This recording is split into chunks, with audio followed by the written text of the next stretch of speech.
Alléluia. Oui, tu règnes à jamais. Règne, règne encore. Oui, tu règnes à jamais dans l'univers. Mais nous te prions, Seigneur, de venir et de régner dans nos vies. Alléluia. Car tu en es digne. Merci, Jésus. Nous voulons te recommander ta parole. Dispose nos cœurs. Dispose notre attention. Afin que, Seigneur, nous puissions recevoir ce que tu as à nous transmettre ce matin. Laisse que, Seigneur, ta parole descende, que ta parole trouve dans nos cœurs et qu'elle nous transforme. Que, Seigneur, nous puissions mettre ces bonnes choses que tu as à nous transmettre en application dans nos vies, afin que nous puissions expérimenter le bonheur qui se trouve dans ta parole. Utilise puissamment ton serviteur que tu t'es choisi pour cette fin. Dans le nom de Jésus, nous avons prié ainsi. Amen. Shalom. Shalom bien-aimés. Que le nom du Seigneur soit béni. Un petit mot gentil à votre voisin, à votre voisine, dans le respect des gestes barrières. Merci à tous ceux qui ont porté leurs masques et ils les ont portés correctement. Recevez la bénédiction du Seigneur pour cette obéissance ce matin. Gloire à Dieu. Nous sommes dans la joie de recevoir le pasteur Walter Piapi, qui vient de l'extension de la bonne écriture de Dieu. Si nous sommes dans la joie de les recevoir, alors qu'ils s'avancent, nous pouvons acclamer. Il n'est pas venu seul, il est accompagné de son diacre et de maman. Veuillez vous manifester, que l'Église puisse vous recevoir et vous saluer aussi. Merci, merci, que Dieu vous bénisse.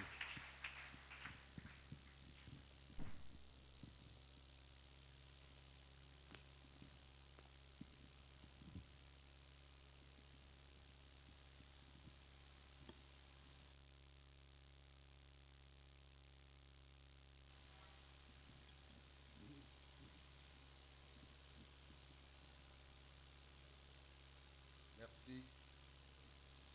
Shalom, peuple de Dieu. Merci beaucoup, honoraire chef de district, pasteur Vincent, pour cette marque de confiance que vous me faites.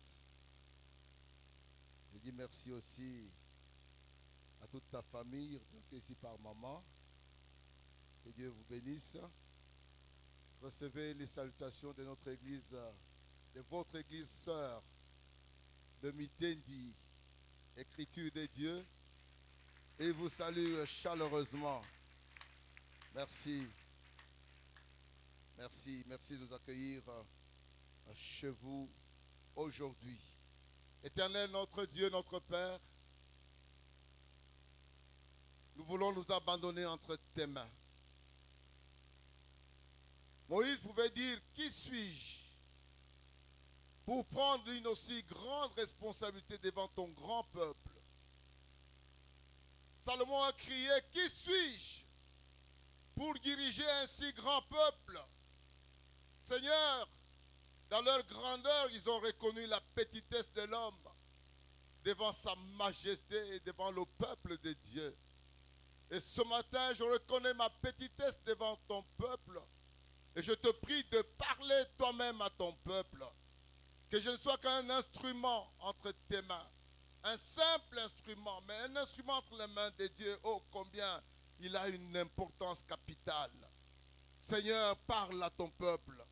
Édifie ton peuple ce matin, s'il te plaît. Permets que ce moment soit un moment qui détermine notre avenir, Seigneur. Et l'avenir de notre Église aussi.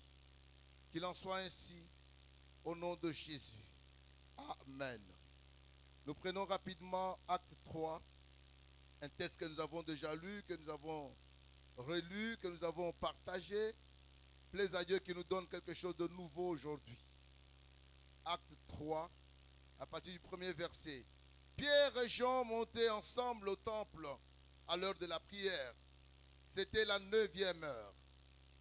Il y avait là un homme boiteux de naissance qu'on portait et qu'on plaçait tous les jours à la porte du temple appelé la Belle pour qu'il demandât l'aumône à ceux qui entraient dans le temple. Cet homme, voyant Pierre et Jean qui allaient y entrer, leur demanda l'aumône. Pierre, de même que Jean, fixa les yeux sur lui et dit, regarde-nous, regarde-nous. Et il les regardait attentivement, s'attendant à recevoir d'eux quelque chose. Alors Pierre lui dit, je n'ai ni argent ni or, mais ce que j'ai, je te le donne. Au nom de Jésus-Christ de Nazareth, lève-toi et marche. Et le prenant par la main droite, il le fit lever. Au même instant, ses pieds et ses chevilles devinrent fermes. D'un saut, il fut debout et il se mit à marcher. Il entra avec eux dans le temple, marchant, sautant et louant Dieu. Tout le monde le vit marchant et louant Dieu. Il reconnaissait que c'était celui qui était assis à la belle porte du temple pour demander l'aumône, et il fut rempli d'étonnement et de surprise au sujet de ce qui lui était arrivé. Comme il ne quittait pas Pierre et Jean, tout le peuple étonné accourut vers eux au portique de Salomon, dit de Salomon. Pierre, voyant cela, dit au peuple, hommes israélites, pourquoi vous étonnez-vous de cela? Pourquoi avez-vous des regards fixés sur nous comme si c'était par notre propre puissance ou par notre piété que nous eussions fait marcher cet homme? Le Dieu d'Abraham, d'Isaac et de Jacob, le Dieu de nos pères, a glorifié son serviteur Jésus, que vous avez livré et régné devant Pilate, qui était d'avis qu'on le relâcha.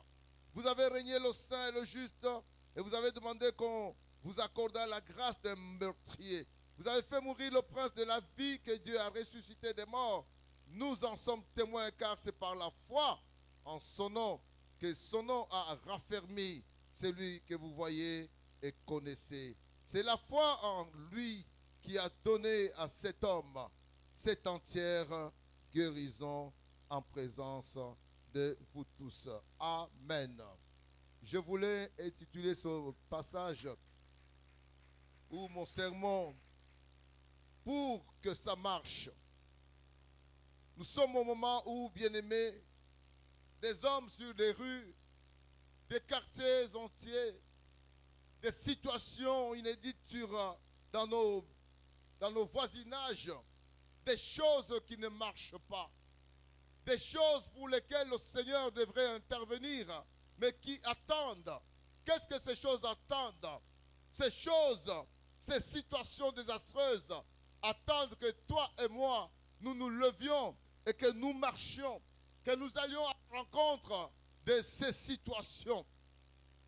Vous allez voir que ce frère, boiteux de naissance, avait besoin non de l'aumône, non de cet argent de quelques pièces qui pouvaient tomber dans ses mains, mais il avait besoin plutôt qu'il se lève et que lui-même produise cet argent. Il n'avait pas besoin qu'on le transporte de temps en temps, qu'on le dépose au bon gré de ceux qui pouvaient le transporter et qu'on le ramène à la maison avec un petit sac de quelques sous. Non, ce n'était pas ça le grand besoin. Le grand besoin était que Jésus entre dans sa vie, que Jésus intervienne sur son corps et que Jésus le transforme, que Jésus le sauve. Et pour sauver ce genre de personnes, Dieu n'attend pas que les anges descendent et qu'ils viennent faire son travail. Non, la charge a été donnée au Fils de l'homme que nous sommes.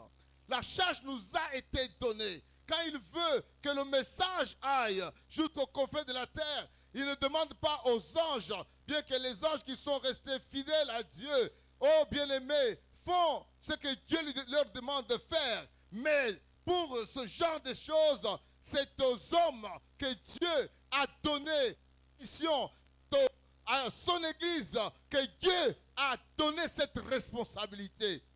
Alléluia. C'est à l'Église.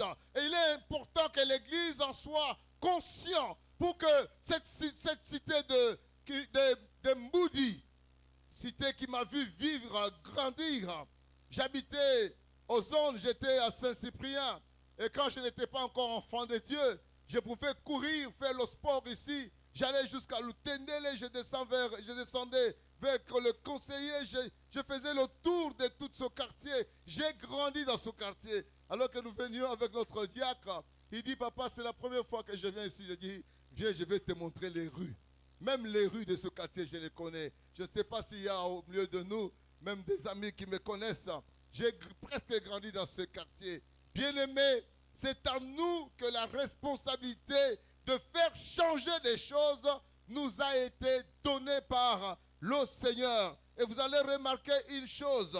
La première, c'est qu'il faut qu'il y ait une véritable unité au milieu de nous, les enfants de Dieu.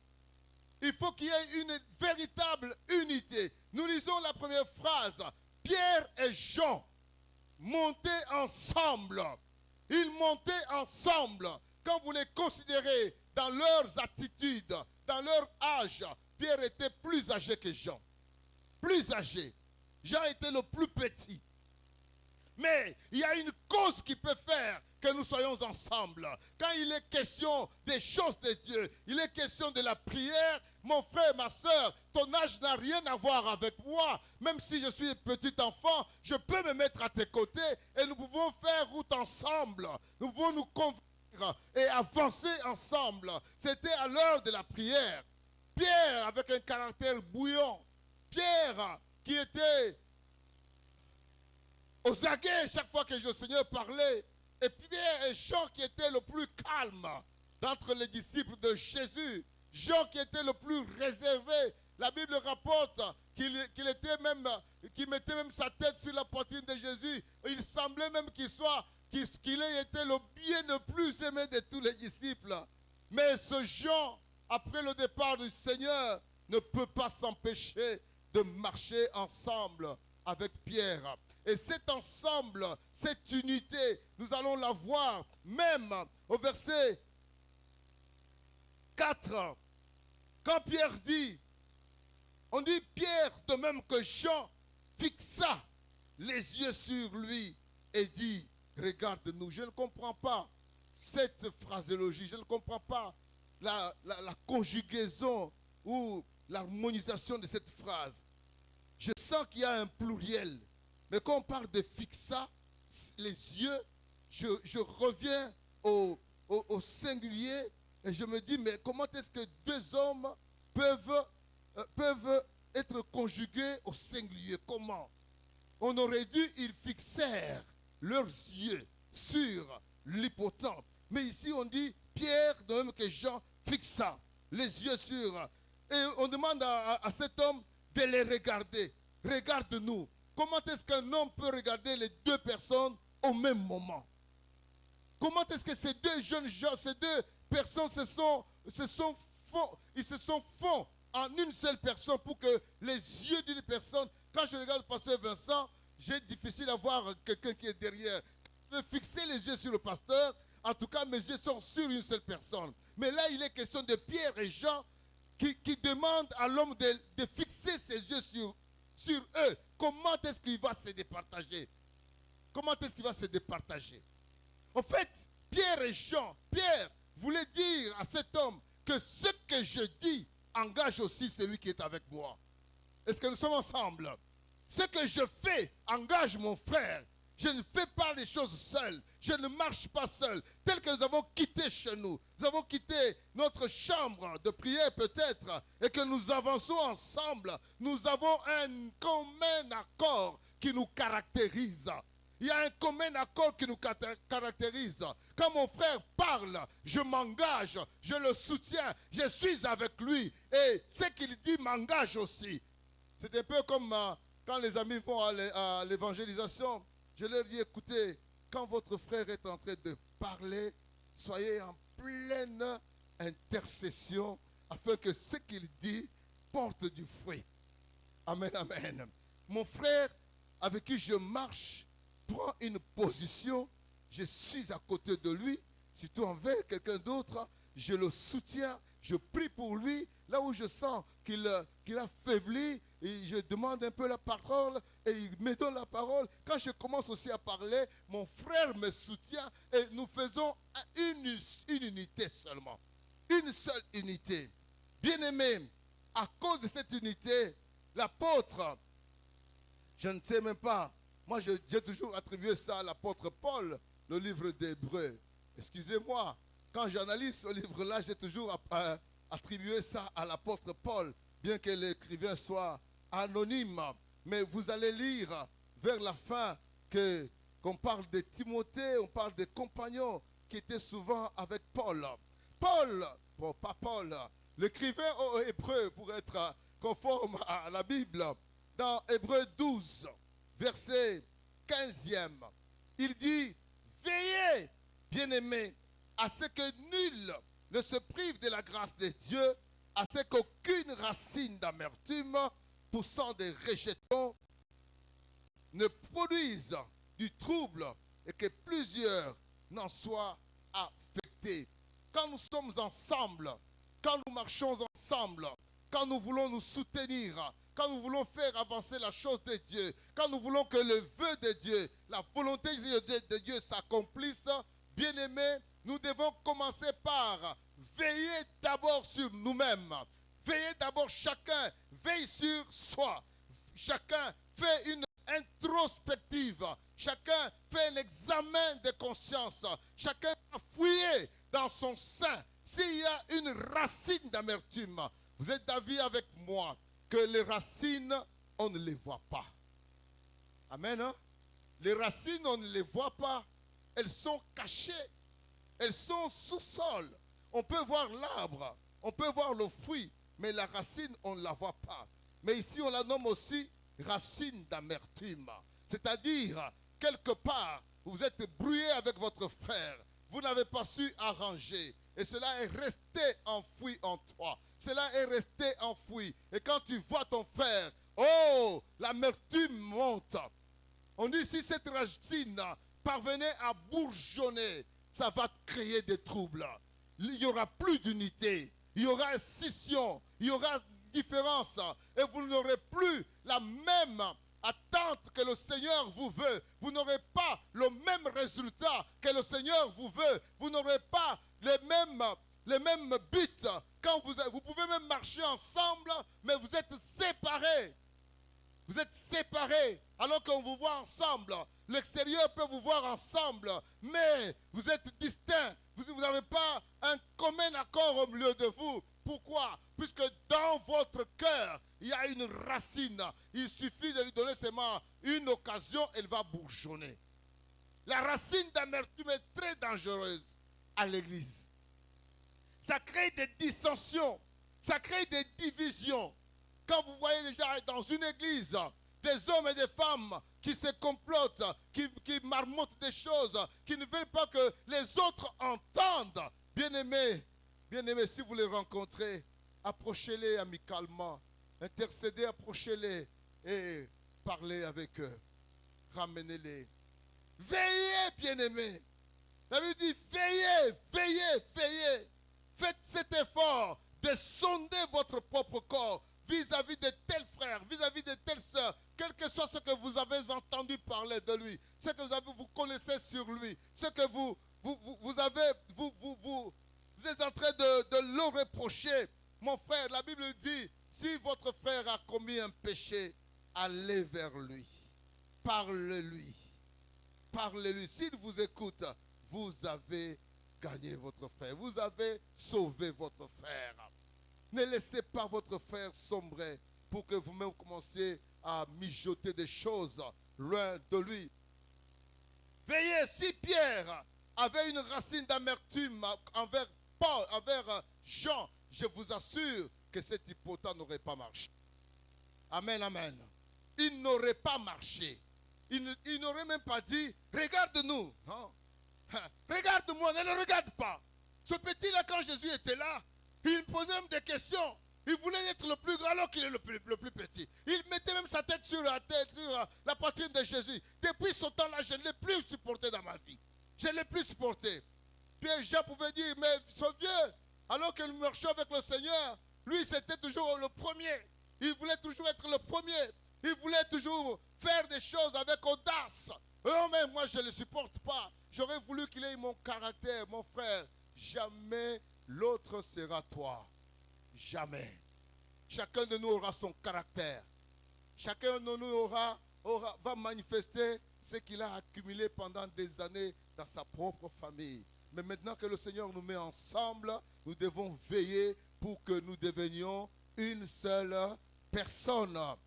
Et pour cela, Jésus a prié. Quand vous prenez Jean 17, vous allez voir pour l'unité, plus de 3 fois. Jésus dit, Père, je prie qu'il soit un, comme moi et toi, nous sommes un. Quelle unité parfaite était entre Jésus et son Père.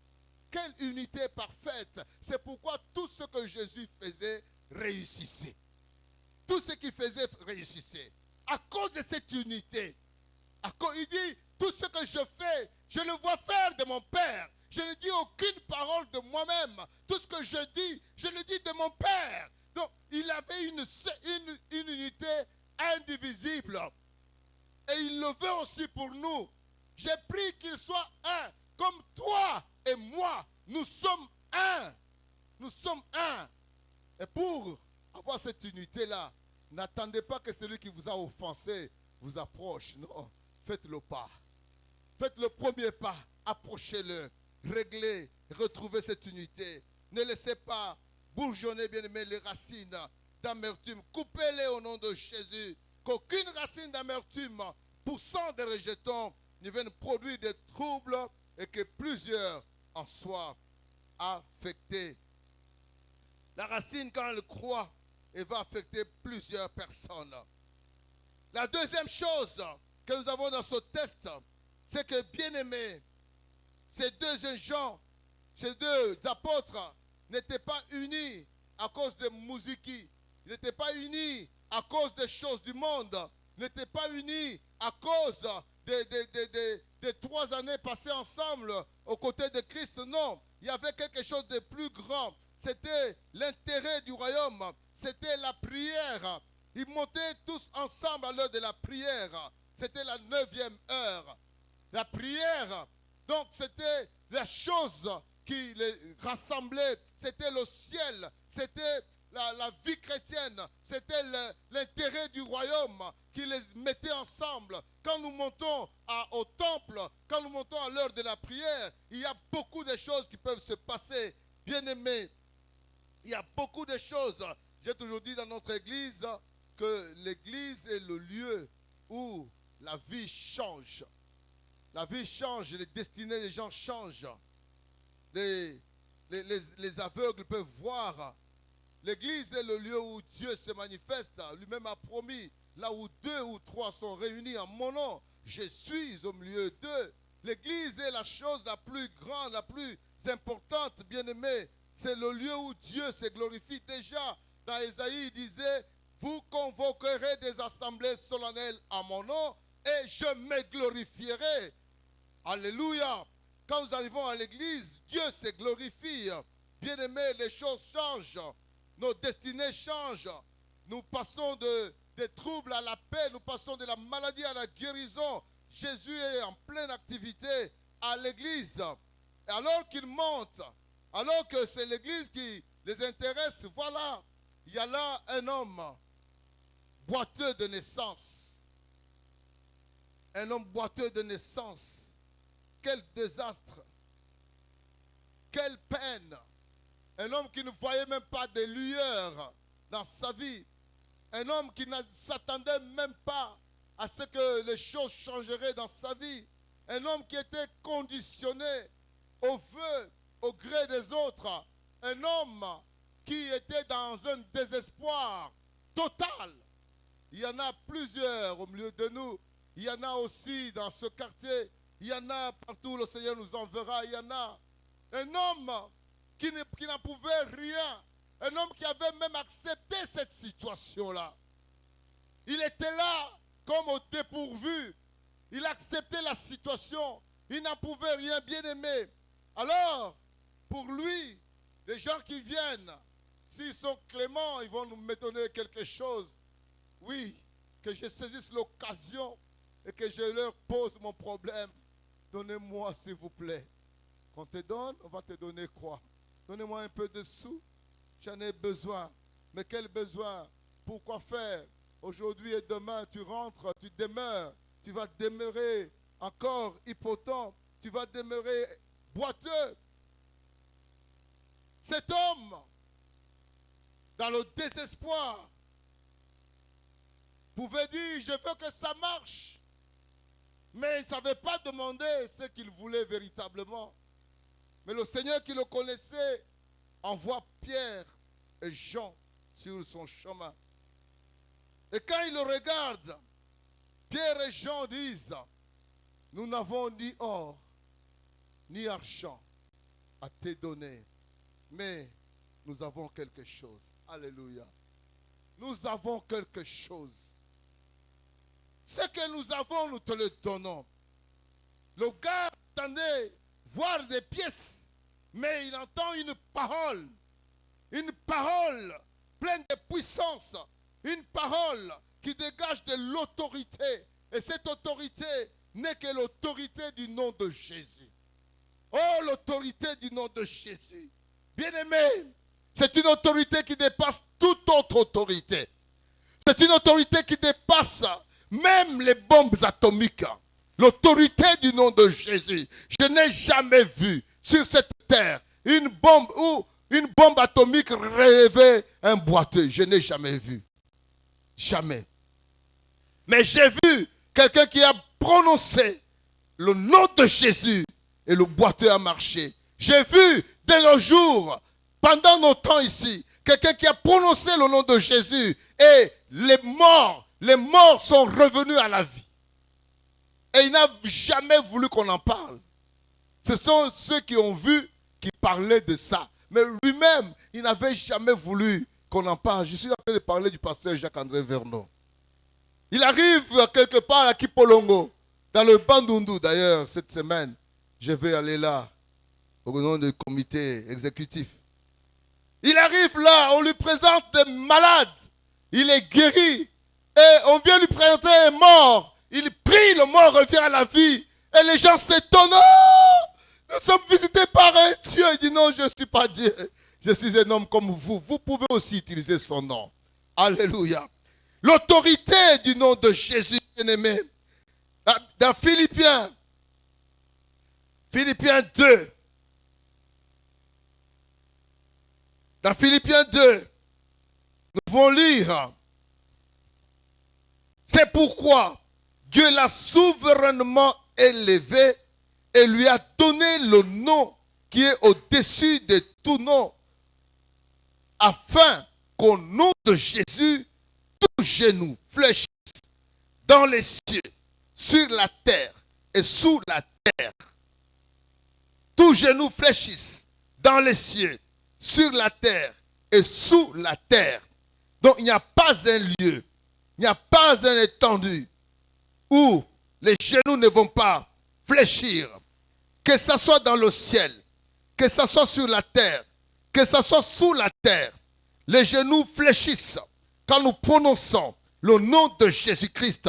En fait, quand nous sommes en train de prononcer le nom de Jésus, quand nous sommes en train de proclamer le nom de Jésus, nous sommes en train de mettre une dynamite, un peu comme, en tout cas ça c'est bien ici. Ici à Moody, j'ai assisté avec curiosité autrefois quand Rigress travaillait encore très fort. Nous, on descendait vers les chantiers là-bas et on voyait comment on mettait des petites choses là, mais au pied des grandes pierres. Des très grandes pierres. On prend une petite dynamite, on met juste au bout là. Et puis on dit aux gens, éloignez-vous, ça va éclater devant l'autre. Et quand on s'éloigne, la petite dynamite là, quand elle est retentie, bien aimé, quelle que soit la masse de la pierre, elle est démolie. Amen, amen. C'est exactement l'image du nom, de la puissance du nom de Jésus. Quand vous prenez le nom de Jésus et que vous êtes vraiment habilité, puisque nous allons le voir, à le prononcer, vous le proclamez avec foi. Bien-aimé, il y a une puissance qui s'en dégage. Et cette puissance ne laisse rien sur son passage. Cette puissance ne laisse rien sur son passage. Pendant notre ministère, nous avons vu, nous étions avec le papa Billy à la borne, et j'entretenais les mariés. J'étais le Tata Malongue attitré depuis 16 ans à l'église de la borne. Et là, avant de se marier, on faisait des examens prénuptiaux. Et il y a eu 3 couples qui sont passés par nos mains. Quand ils ont fait les examens prénuptiaux, on a découvert qu'un des partenaires était sidéen. Sidéen. Pour nous, le sida est incurable, n'est-ce pas? Tout le monde dit que le sida est incurable. Mais quand nous avons vu cette situation-là, la première fois, c'était un homme devant une femme. Nous disons à la femme, comment tu trouves? Il dit, papa, je l'aime. Je l'aime. Je ne suis jamais allé avec lui, mais je l'aime. Ah ok, comme tu l'aimes, nous allons prier. Nous allons invoquer le nom de Jésus. Nous avons invoqué le nom de Jésus. Bien-aimé, au bout de 2 semaines, nous avons eu la conviction. On a dit au frère, frère, tu peux recommencer ces examens. Il a recommencé par Mama Yemo, 0, pas de sida. Ah, c'est vrai? Allons à l'INRB. On va à l'INRB, 0. Allons au campus. On va au campus, 0. Bien-aimé, aujourd'hui où je vous parle, le frère est parmi les pasteurs de la borne. Parmi les pasteurs de la borne, et il prêche. Et il donne son propre témoignage. Quand je suis passé chez Jolie, j'ai donné ce témoignage-là. Je ne savais pas que c'est lui qui me suivait. Le lendemain, il vient, lui-même donne ce témoignage. Et les gens qui étaient chez lui disent, ah, ce que le pasteur Walter a dit, c'était vrai. Il donne ce témoignage. S'il vient ici, il va vous donner ce témoignage-là. Nous avons seulement prié et nous avons invoqué le nom de Jésus. Et le sida a cédé. Et le sida est parti. Le sida est parti. La deuxième personne, c'était le cancer des seins. La maman qui est à notre hôpital, vous pouvez la voir même aujourd'hui. Elle fait le laboratoire. Bien-aimée, elle avait encore 35 ans quand nous avons invoqué le nom de Jésus sur elle. Le cancer des seins est parti. Au bout de quand elle a eu 50 ans, elle a fait recours à moi pour que nous allions manger, fêter, glorifier le Seigneur à Kimwenza. Et c'est moi qui devais donner le témoignage. Comment le médecin avait dit, nous te donnons 2 mois. Dans les 2 mois à venir, ça sera fini pour toi.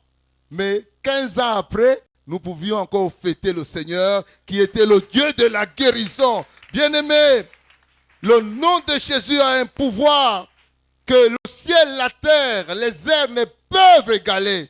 Le nom de Jésus a un pouvoir qui dépasse le pouvoir de la terre.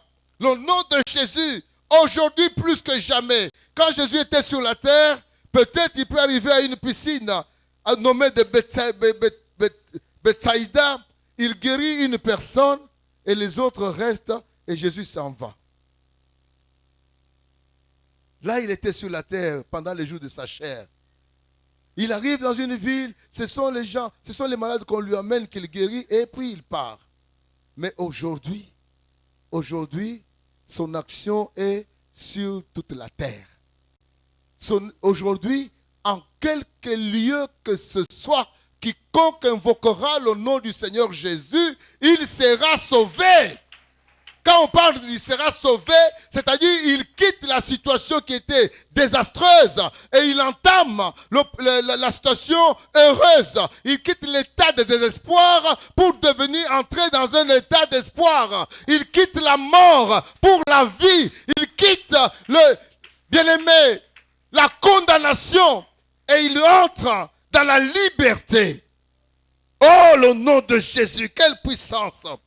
Quelle puissance! Et nous pouvons encore aujourd'hui utiliser son nom avec force, avec puissance. Si nous sommes habilités, bien-aimés, nous pouvons encore utiliser son nom aujourd'hui. L'autorité de son nom est au-dessus des êtres vivants, au-dessus des êtres spirituels, au-dessus de tout ce qui peut être identifié sur cette terre. Bien-aimés,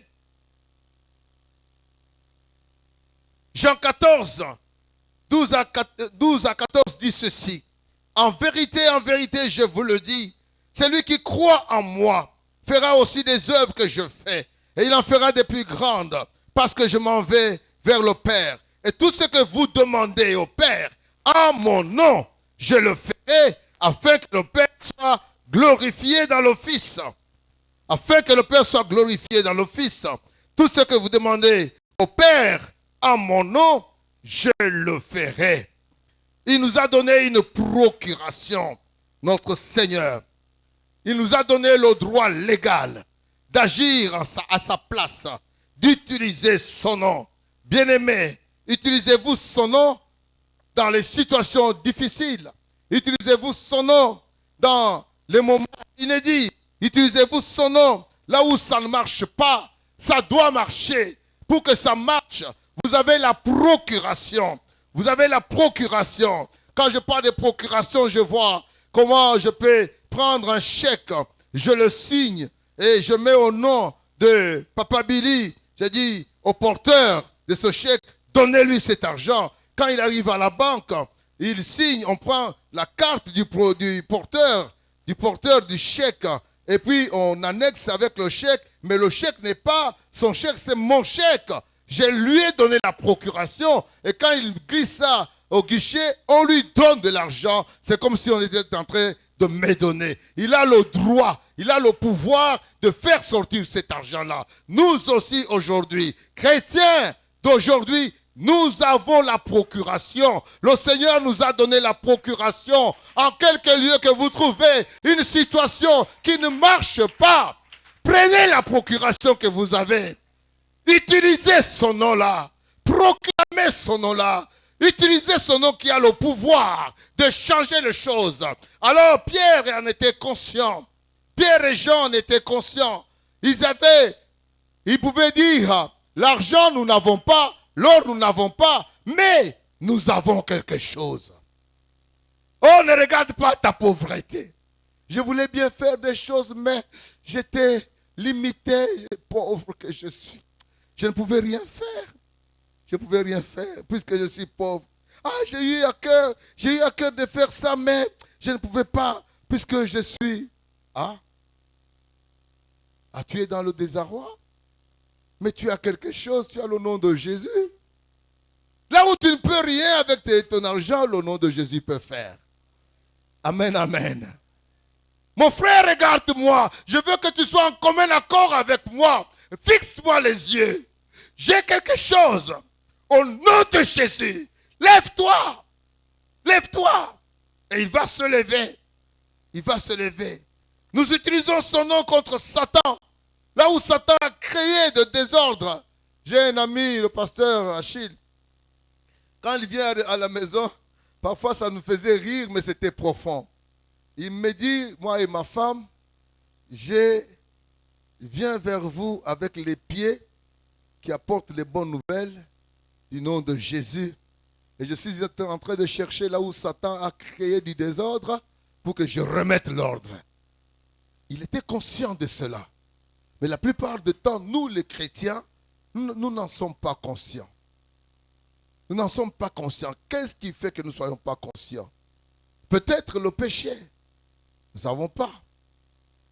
Peut-être nous ne sommes pas rassurés que le Seigneur est avec nous. Mais pourquoi nous ne sommes pas rassurés qu'il est avec nous? Pourquoi nous laissons des choses seulement aux pasteurs, seulement aux évangélistes, seulement aux intercesseurs? Oh, pour ce cas-là, il faut être un évangéliste, surtout un évangéliste puissant. Mais ça, c'est un langage, un langage vulgaire de la cité. Oh, dès le jour que j'ai accepté Jésus, les choses anciennes sont passées. Toutes choses sont devenues nouvelles en Jésus. Je suis devenu une nouvelle créature. Et je revais le pouvoir, la puissance de Jésus sur moi. Rien ne pourra me résister. Dès l'instant que je marche en nouveauté de vie, je dois être conscient que c'est par moi que les choses vont changer. C'est par moi que les choses vont se transformer. Nous avons des défis, le pasteur sait que nous avons des défis énormes au niveau de la communauté. Mais nous croyons au changement, pasteur. Quels que soient ces défis-là, nous sommes arrivés dans un bureau où depuis 2 ans, pas de courant. 2 ans, on leur pose la question, comment est-ce que vous viviez ici? Comment? Et 3 jours après, la lampe s'est allumée. Sans avoir fait de démarche, la lampe s'allume. Les gens qui étaient là avant, oh, mais le courant, mais ça vient d'où? Ah, nous sommes arrivés. Et comme nous sommes arrivés, les choses doivent changer. Là où il n'y avait pas de courant, le courant va revenir. Là où il y avait du désordre, l'ordre va revenir. Alléluia. Bien-aimés, nous avons la procuration du nom de Jésus, mais seulement pour utiliser son nom, nous devons en être, oh Dieu, oh mon frère, ma soeur, nous devons en être dignes. Nous devons en être dignes. Oui, j'insiste que nous devons en être dignes. Quand vous prenez Acte 19,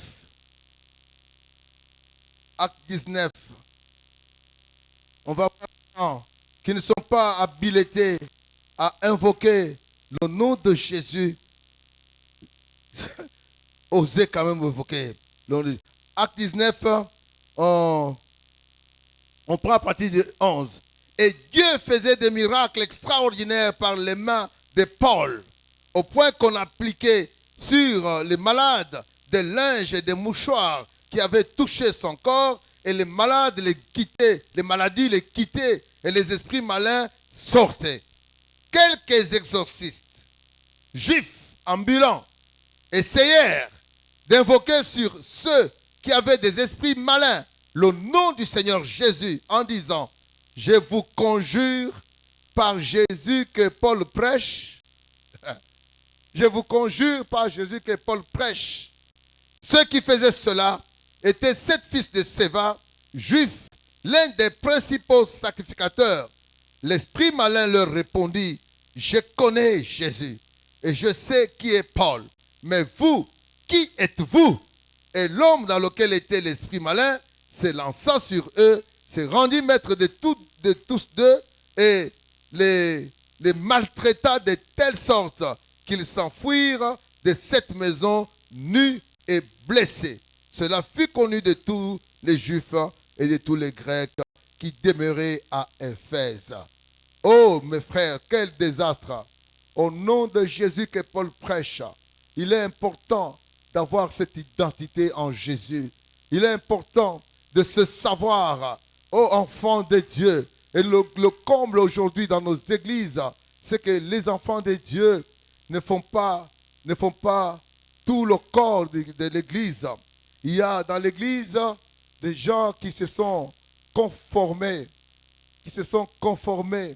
C'est dimanche aujourd'hui. Qu'est-ce qu'il faut faire?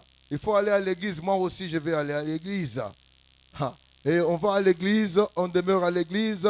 On peut faire même des années à l'église, on n'est jamais transformé. On n'est jamais transformé. L'apôtre Paul dit, ne vous conformez pas au siècle présent, mais soyez plutôt transformés par le renouvellement de l'intelligence. Soyez transformés, bien-aimés. Pour être transformé, pour devenir vrai enfant de Dieu, il faut d'abord commencer par le commencement. Regretter son péché, pleurer sur son péché, demander se repentir, demander pardon à Dieu. Et le Seigneur va vous laver, il va vous purifier. Et accepter le Seigneur comme sauveur et Seigneur personnel. On n'est jamais né enfant de Dieu. On ne naît pas enfant de Dieu. On peut naître dans la maison du pasteur. On a le potentiel, on a les possibilités de devenir enfant de Dieu. Mais pour devenir enfant de Dieu, bien aimé, on le devient par la foi en Jésus, par une confession personnelle, une déclaration personnelle. C'est quelque chose de consciencieux. C'est quelque chose de consciencieux. On ne se l'attribue pas. Je suis 100%, je demeure 100% et l'expérience n'est jamais arrivée. Non, on ne triche pas pour devenir enfant de Dieu. Ou on l'est ou on ne l'est pas. Et pour ces exorcistes, ils n'étaient pas enfants de Dieu.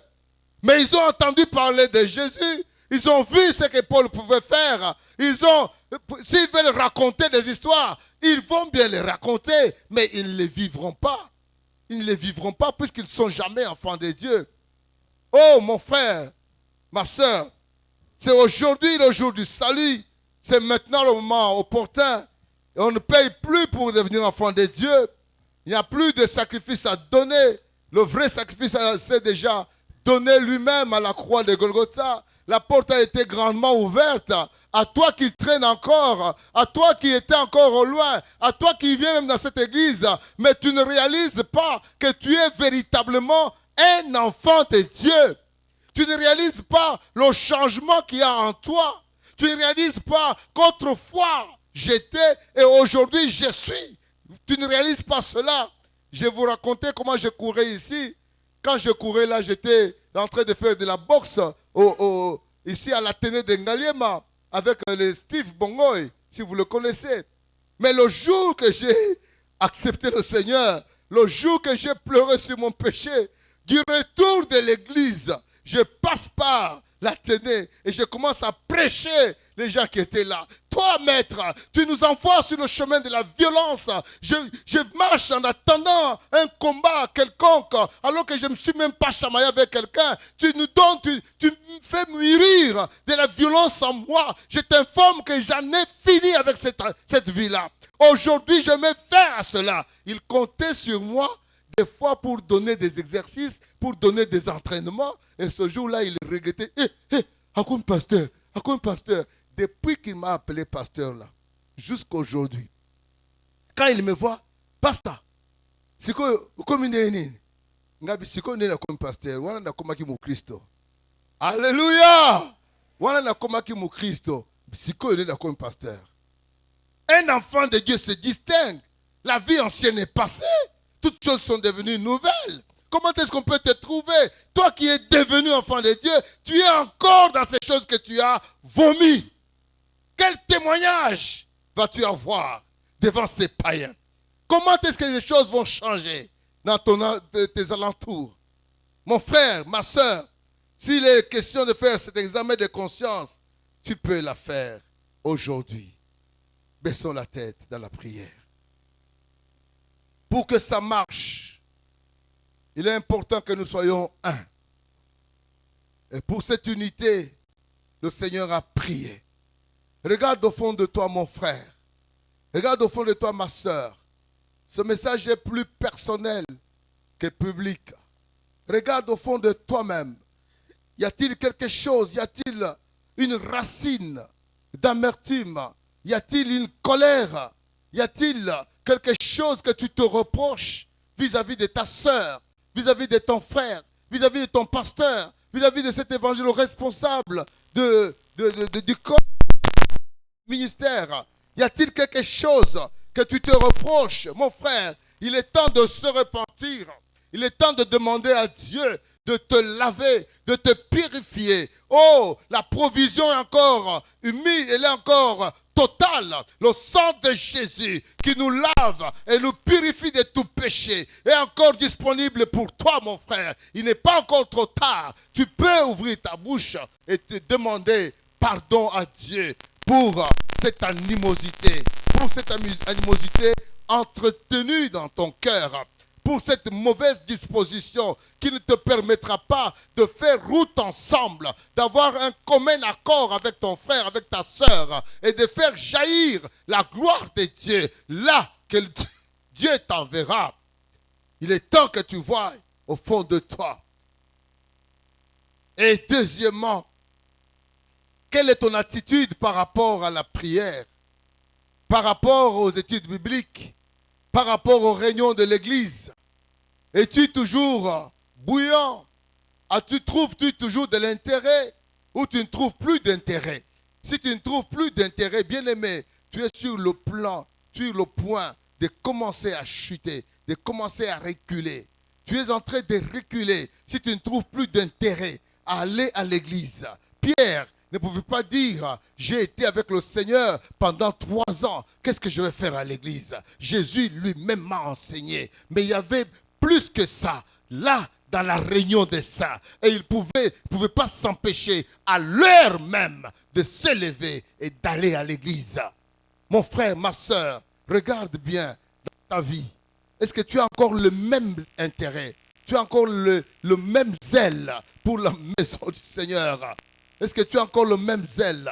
David pouvait dire, le zèle de ta maison me dévore. Je voudrais habiter dans ta maison tous les jours de ma vie. As-tu encore le même zèle? Parfois le mercredi, tu as la possibilité d'être là à temps pour venir aux études bibliques, mais tu prends du temps peut-être même pour rien, à la cité. Oh mon frère, reviens.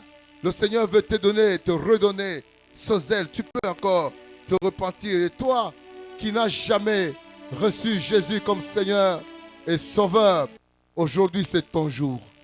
Maintenant c'est ton jour. Aujourd'hui tu peux changer d'identité. Aujourd'hui tu peux être transformé en une autre personne. Aujourd'hui tu peux être habilité à utiliser le pouvoir du nom de Jésus. Aujourd'hui, toi qui n'as jamais accepté Jésus, mon frère, tu peux utiliser son nom, mais ça va se tourner contre toi. Mais si tu es dans la salle et que tu veux être habilité à utiliser son nom et avoir ses effets, tu peux accepter le Seigneur comme Seigneur et Sauveur de ta vie. Tu peux lui abandonner ta vie aujourd'hui et le Seigneur t'accueillera dans son amour. Le Seigneur t'accueillera dans son royaume. Et le Seigneur te transformera et tu seras habilité à invoquer son nom. Je demande au pasteur. Gloire au Seigneur.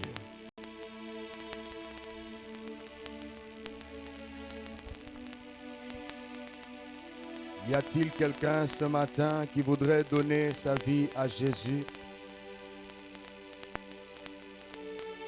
Si ce message vous a concerné personnellement, aujourd'hui est le jour de votre salut. Levez légèrement la main là où vous êtes et nous allons vous aider à recevoir Jésus-Christ dans votre vie comme Seigneur et Sauveur. La Bible dit, celui qui aura honte de moi en présence de plusieurs, moi aussi j'aurai honte de lui devant mon Père et ses anges. Si là où tu es ce matin, tu es convaincu que Jésus-Christ n'est pas encore devenu le Seigneur et le Sauveur de ta vie, cet appel te concerne. Et il suffit de lever la main et nous allons t'aider. Merci pour ceux qui lèvent leurs mains et qui prennent cet engagement solennel de recevoir Christ dans leur vie, car ce sera un nouveau départ. Quelqu'un a dit, pour conduire une voiture, on a besoin d'un permis. Mais pour aller au ciel, on a besoin de Jésus-Christ de Nazareth.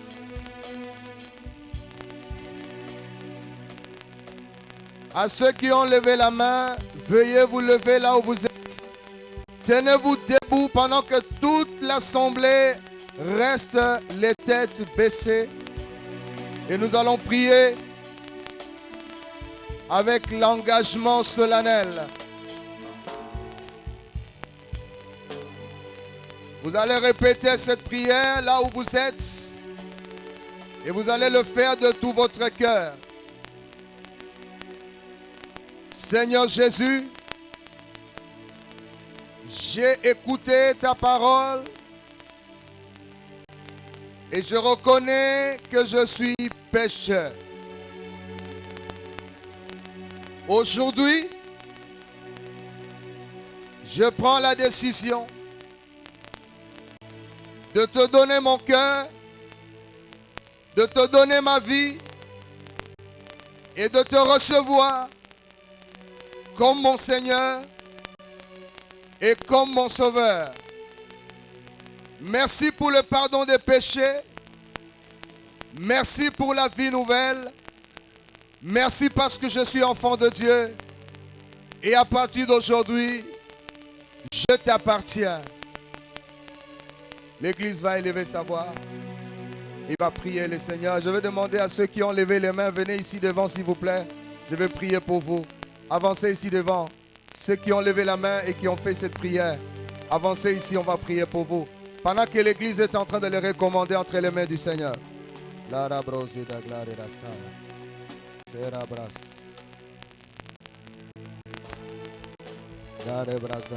Église, prions le Seigneur. Prions pour les bien-aimés. Recommandons-les à la grâce de Dieu. Seigneur, je te recommande mon frère et ma soeur en ce jour solennel. Il y a de la joie lorsqu'une âme se convertit au Seigneur. Et pour ces deux personnes qui aujourd'hui prennent cet engagement, le royaume des ténèbres vient de connaître une perte de deux âmes. Et le royaume de Dieu vient de connaître un ajout de deux oliviers, de deux potentiels, de deux âmes, de deux cœurs qui peuvent changer le monde, qui peuvent transformer l'univers, qui peuvent bouleverser la planète. Je vous recommande à la grâce de Dieu, en ce jour solennel, soyez remplis de la présence de Dieu, soyez remplis du souffle de Dieu, que les portes du séjour de mort sur vos vies soient brisées ce matin, au nom de Jésus de Nazareth. Que les liens de l'enfer, les liens de vos familles, les paroles prononcées sur vous, les alliances de l'enfer existantes sont brisées ce matin au nom de Jésus de Nazareth.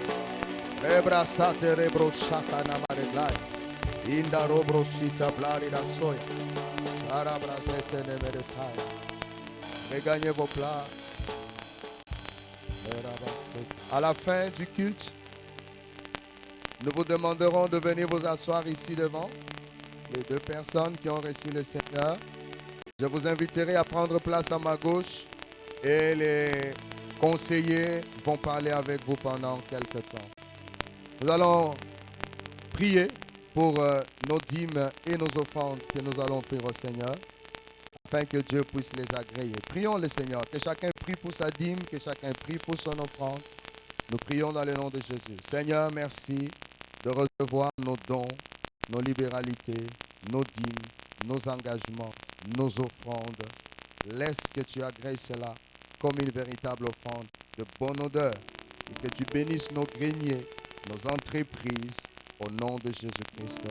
Amen. Un rappel pour les anciens et une information pour les nouveaux. Nous donnons 2 fois. La première fois, nous donnons nos dîmes et nos offrandes ordinaires. Et la deuxième fois que les paniers vont circuler, nous donnons pour notre opération achat parcelle. Que Dieu vous bénisse.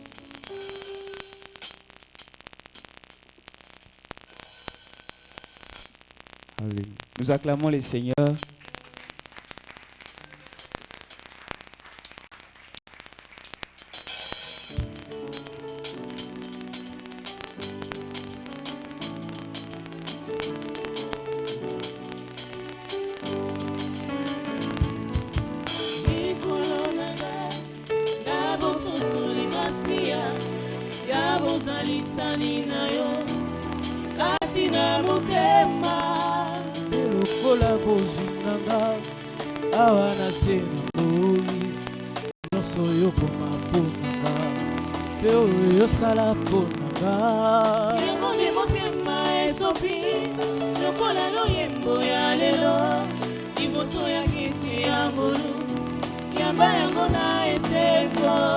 Motema ebombi ekokite ekomi ekobima na maloba epunzi makasi kata moto ebongwani ekomi loyeko